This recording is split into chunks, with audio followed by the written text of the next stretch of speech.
No. Welcome to you all in this online class. Good morning to you all, my dear students. Today, we will continue the main topic, Delhi Sultanate, and the main topic of today's teaching is Rajia Sultan. As you know, Rajia Sultan was the first and last Muslim lady ruler in Delhi Sultanate. And as you know, she is called the first Muslim ruler of the world, right? So we have to go through all these main points. First of all, as you know, Rajia Sultana was the daughter of Iltutmish. After the death of Iltutmish, his son Ruknuddin Feroz was made the Sultan by the help of some nobles. But after 7 months, he was killed and Rajia Sultan was declared as the ruler. Actually, by born, she was very brave girl or lady. She was trained as a fighter. Her father was very happy on her achievement or activities done in his early age. She was appointed to suppress some revolts done by the other nobles against Iltutmish. Rajia Sultan had shown her exemplary and formidable care. No doubt she was capable to rule, but since she was a lady, it is why there was no chances to appoint her or to select her as the ruler. But after the death of Ruknuddin, Rajia Sultana was declared as the ruler. First of all, he crushed, he defeated, he destroyed the strength of her opponents. I mean, those who disliked to see Rajia Sultana as the ruler, such group of opponents or enemies were specified or crushed very forcefully. As a ruler, she gave higher position to non-Turks noble because, as you know, Turkish nobles were appointed on large scale under Sultanate period, but she wanted to please other non-Turks also, those who are capable, faithful to her. That is why she began to appoint them. She was an able military general, leader, who had the capacity to lead the army in the war, and she was most capable ruler because she had the different arts to fight in war or to tackle the problem in a war situation or in civilian matters also. She used to dress herself as a man in wartime to show her bravery and agility, and she used to fight against the enemy very fiercely. She ruled for only 3.5 years and was killed in 1240 CE After that, Nasruddin Mahmud became the ruler, and he had a very capable prime minister, Balban. He was very close to Nasruddin Mahmud, but but when Nasruddin Mahmud died, his PM, Balban, became the ruler, and he came on the throne, or he started the power he started rule his kingdom in 1266 CE, right? So this is the end of the third or fourth Sultanate ruler. Now fifth is Sultan was Balban.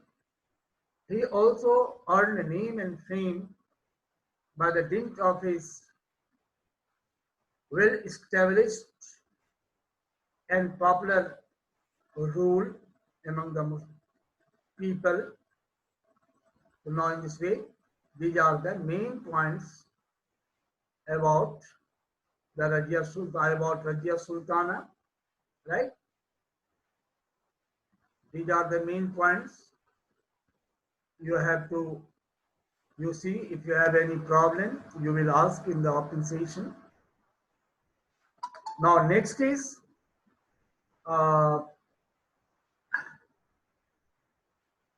next ruler was Ghiyasuddin. I'm sorry. Next is Balban. Okay, Iltutmish you have learned. After that, Rajya Sultana. 1 minute. This one. 1 minute. Yes. Ghiyasuddin Balban. After Rajya Sultana, for short time being, another ruler came, and after his death, Balban became the ruler. His full name was Ghiyasuddin Balban.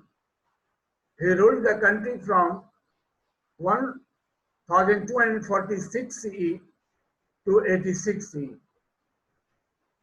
He was a strong ruler. He suppressed all oppositions and created obedience and patriotism in public.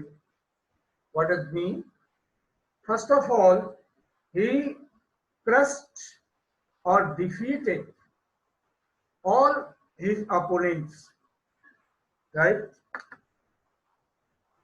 And he created an atmosphere of obedience and patriotism in public, right? All of you please switch on your video option. I will also see what you are doing. All of you open the video option. All of you please open the video option. He was a strong and capable ruler. He suppressed all his opposition, those who used to protest him as a ruler. By showing his power or might, he created a condition of obedience. What does it mean?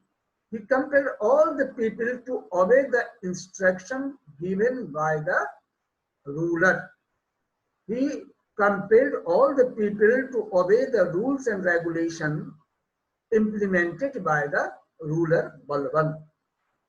In case of not obeying or in case of disobeying, person was kept and punished. So a situation, an atmosphere was created there where everyone was ready to follow the rules and regulations of the people, of the ruler. He created the sense of patriotism in public. Here the term patriotism means love for motherland, love for the nation. Now, every person when becomes ready to sacrifice his life for the sake of the nation or of her country, this feeling is known as patriotism. So this type of feeling was created by Balban. Next, he ended the power of Chaliha. You know, Chaliha was a group of 40 Turkish novels that was started by whom? Iltutmish. By the help of these 40 novels, he used to rule the country or this kingdom. But this Chaliha was become very powerful, and actually it was a challenge for the ruler. It is why as soon as Ghiyasuddin got the power, he ended the power of Chaliha. I mean, he dissolved this group. He used to believe in complete justice. I mean, he was ready to provide justice to all without any discrimination, it is said. But there were some persons or group who were given preference. He did not spare any wrongdoer. Defaulters were not spared to punish. I mean, wrongdoers were punished severely by Ghiyasuddin Balban so that others could not dare to do any wrong work or any crime. Now, he had well disciplined darwars, I mean court, where their nobles used to sit to give him suggestion in course of making decision. Darbar was well disciplined. How and why? No one was allowed to talk or laugh without his permission. They had to show the sincerity and alertness in the court, royal court, right? He enhanced, increased the prestige and power of Sultan, right? He did a lot of work and it made the post of kingship or ruler very powerful and prestigious. People used to see him with the eye of respect and dignity. He constructed many forts to save frontiers, boundaries. He was very alert to the adjoining countries, I mean kingdoms, nearing rulers. So he used to make many forts, build buildings, palatial buildings with watchtowers to watch the activity of their enemies, of his enemies. And in this way, he kept his kingdom very powerful, peaceful. Now, all of you please switch on the video option. Okay. Arnab, Krishna, Nisham, Amritamsu, Charupriya, all of you open the video option. Now next is, in this way, this was the achievement of Ghiyasuddin Balban. Okay. Now next is, you see here some important images of buildings and rulers are here. They are from the slave dynasties. First you see, this is the picture of Qutbuddin Aibak.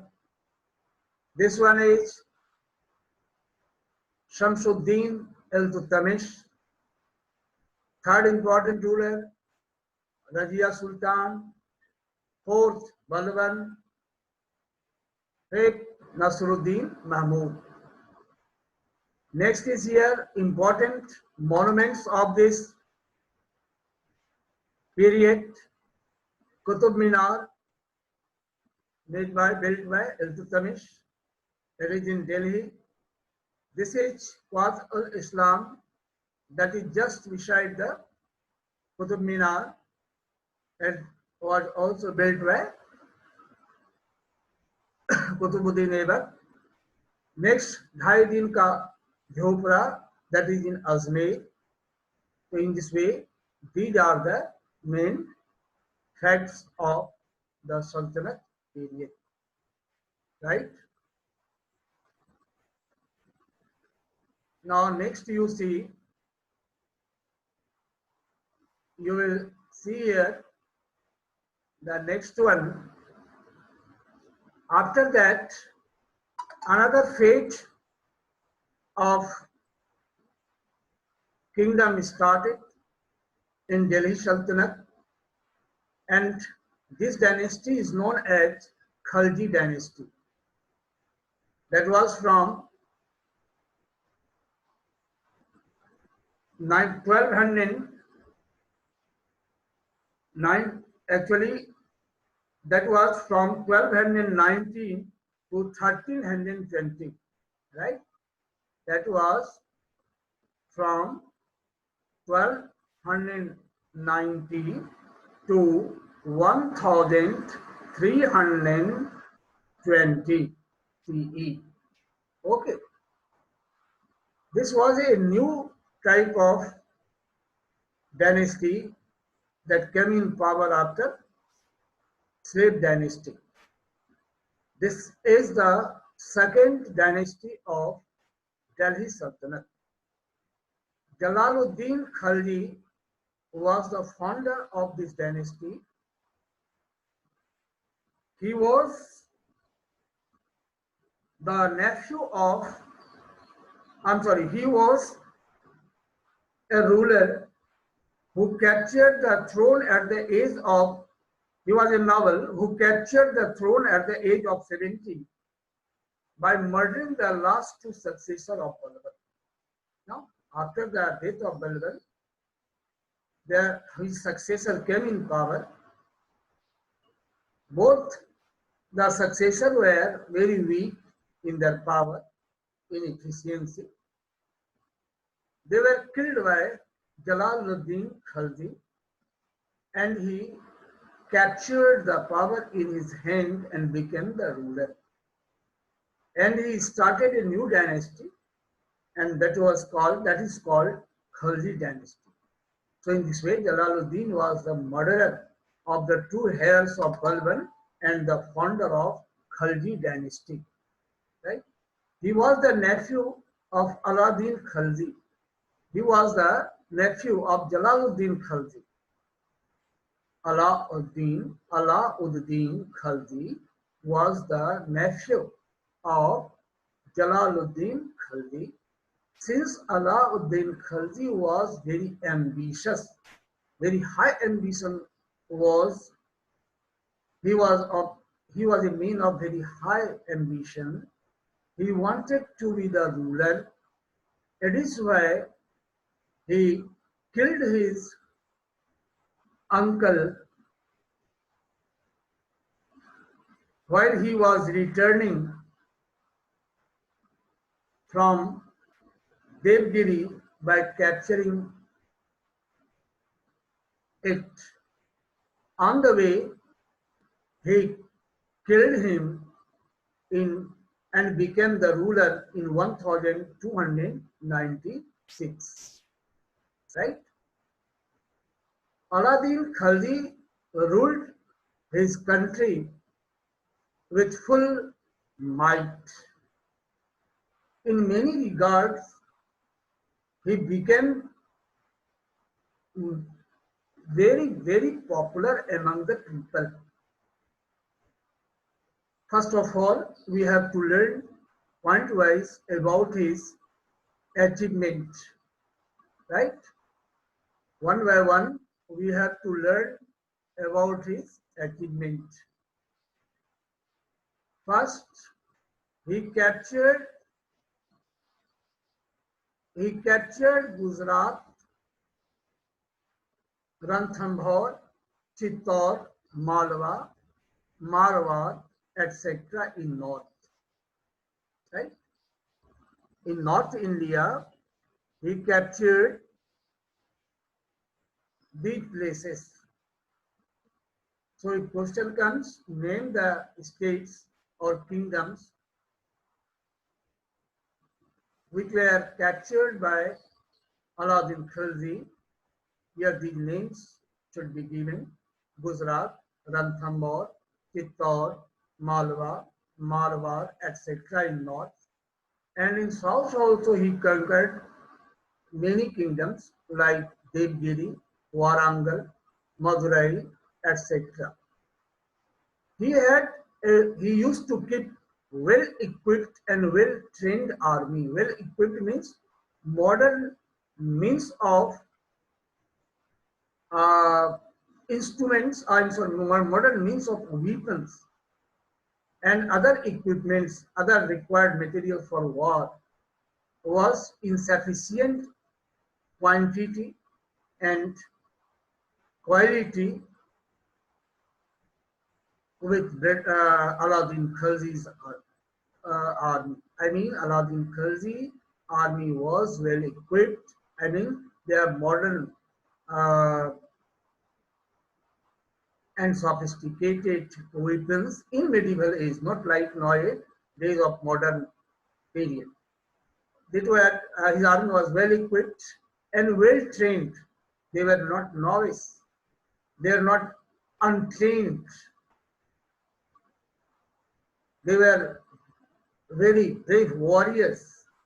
I mean, army was well trained. He made his army well trained. He used to keep the full records of soldiers to check the substitution. I mean, to change. No one can be on duty on the name of other in the name of others.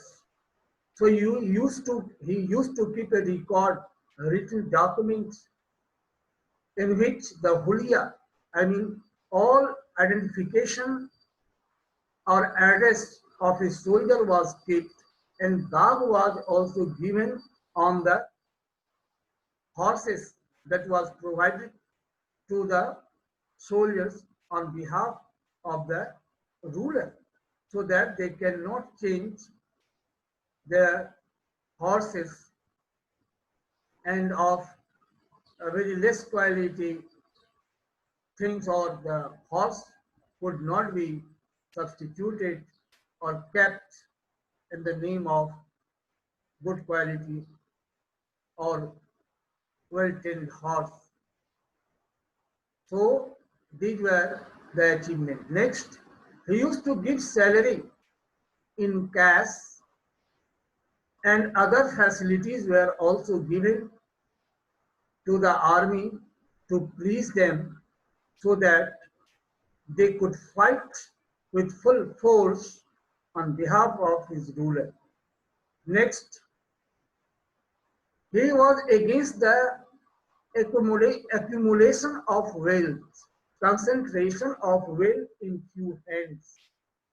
Nobles were getting salaries. He was also the in charge of the large tract of land. There was many other sources of income to the nobles. Since noble could not become more powerful and can accumulate extraordinary wealth, so he used to he imposed heavy taxes on nobles. There were two purposes. First, to increase the income of the state or kingdom. Second, to check them to be more powerful than the ruler. And he had dent on wine, I mean liquor. No one was allowed to consume wine. No one could drink wine and sell. No one could sell. Neither consume. No one. I mean, neither anyone consume nor sell. So selling and consumption of wine was banned. No interference of religious groups. What used to happen in Sultanate period, especially in slave dynasties, religious groups of or scholars and religious groups of Muslim community or Islam was given preference in the royal court. Their suggestion, advices, sometimes their religious orders were also followed even by the rulers. Or in course of taking decision, their suggestions were given preference by the ruler. So it was the interference of religious group in the slave dynasty. But when Alauddin Khilji became the ruler, he ignored it. He rejected this interference, and he did not give any place or important place to ulema or maulana in administration. As you know, ulema and maulana, these were the religious group or scholars of Islamic learning who were generally orthodox, I mean conservative in their outlook, right? Religious group, ulema, maulana. Ulema was the scholar, Islamic scholar, or was the scholar of Islamic learning. He had a deep knowledge regarding the religion, Islam, what should be the activities of the people who followed Islam to get satisfaction in their life, how they could follow such policies or norms that could give them peace and happiness. This type of instruction, suggestions, and orders were given on behalf of Maulana and ulemas, but all these interference were stopped. So in this way, these were the achievements. Now, one of the most important thing is what? Alauddin is also remembered for his market policy, right? Or economic reforms. You see here, Alauddin economic reforms. This question comes bearing 5 marks. What were the economic reforms of Alauddin Khilji? First, you know, he had fixed the maximum retail price of goods. So there was no chance of cheating or bargaining. People can go to buy the goods in the market very easily. Buyers had to pay the just amount of the goods. Next, grain storage and rationing system was started. In the rainy days, or in case of drought or flood or any calamities,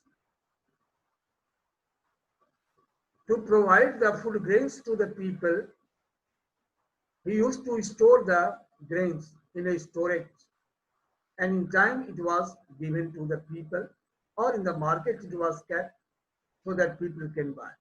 And a rationing system on the very low rate, the people used to get the required goods to lead a very good life. Different markets were for the different goods. I mean, the different places were there where a certain commodity was sold. For example, For the iron equipments and the tools, a certain market was there. For clothes, another place was assigned. For gold, another, separate place was there. So the different markets were on the different places so that people could go very easily to buy their certain goods. He used to give the severe punishment to the cheater sailors who used to sell very less. If he or she was caught, used to be the victim of severe punishment. To control market properly, an officer was appointed, and that appointed market controller's duty was to observe all the activities of the buyers and sellers, especially the sellers. And he made the reforms in the field of land revenue system, where he fixed that 50% of total produce should be given as a tax to the ruler. Actually, this is very high. This was very high tax. It was unbearable for the poor peasants, farmers, and the people who has to pay. Now, some important facts. Founder of this dynasty, who was Jalaluddin Khalji. Founding year 1290 CE of which dynasty? Khalji dynasty. Aladdin Khalji on throne when he came, right? He came throne on 1290 or 39, right? Aladdin Khalji came on throne on 1039. Aladdin Khalji came on throne 1296. I'm sorry, 1296. He came on throne on 1296. Okay. Now next is Hulia means physical description of a person. Total introduction. Dag means a stamp.